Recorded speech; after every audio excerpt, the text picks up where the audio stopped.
വളരെ പ്രധാനപ്പെട്ട മറ്റൊരു റിപ്പോർട്ടിലേക്ക്. ജമ്മു കശ്മീരിൽ മണ്ണിടിച്ചിൽ. ജമ്മു ശ്രീനഗർ ദേശീയപാതയിൽ റംബാനിലാണ് മണ്ണിടിച്ചിൽ ഉണ്ടായത്. ദേശീയപാതയിൽ ഗതാഗതം തടസ്സപ്പെട്ടു. ആളപായം റിപ്പോർട്ട് ചെയ്തിട്ടില്ല. ഗൗതം അനന്തനാരായണൻ ചേരുന്നുണ്ട് വിവരങ്ങളുമായി. ഗൗതം, ഇപ്പോൾ നിലവിലത്തെ സ്ഥിതി എന്താണ്? അവിടെ നിന്ന് ലഭിക്കുന്ന ഏറ്റവും പുതിയ റിപ്പോർട്ട്.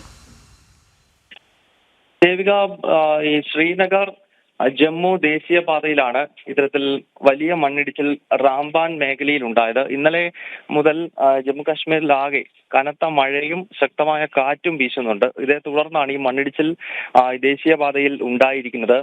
ഗതാഗതം വ്യാപകമായി തടസ്സപ്പെട്ടിരിക്കുകയാണ്. ജമ്മു കാശ്മീരിലെ ഏറ്റവും പ്രധാനപ്പെട്ട പാതയാണ് ജമ്മു ശ്രീനഗർ ദേശീയപാത. സ്വാഭാവികമായും അവിടെ മണ്ണിടിച്ചിൽ ഉണ്ടാകുമ്പോൾ ഈ രണ്ട് പ്രധാനപ്പെട്ട നഗരങ്ങളിലെ ബന്ധിപ്പിച്ചുകൊണ്ടുള്ള ചരക്ക് ഗതാഗതം ഉൾപ്പെടെ പൂർണ്ണമായി തന്നെ തടസ്സപ്പെട്ടിരിക്കുന്നു. മണ്ണിടിച്ചിൽ ശക്തമായി രൂപപ്പെട്ടെങ്കിലും ആളപായമോ മറ്റ് കാര്യമായ നാശനഷ്ടമോ ഇതുവരെ റിപ്പോർട്ട് ചെയ്തിട്ടില്ല. പ്രദേശത്ത് കൂടുതൽ ഫയർഫോഴ്സും അതോടൊപ്പം തന്നെ മറ്റ് സൈന്യവും ഒക്കെ എത്തി ഈ ഗതാഗതം പുനഃസ്ഥാപിക്കാനുള്ള ശ്രമം ഇപ്പോൾ തുടരുകയാണ്.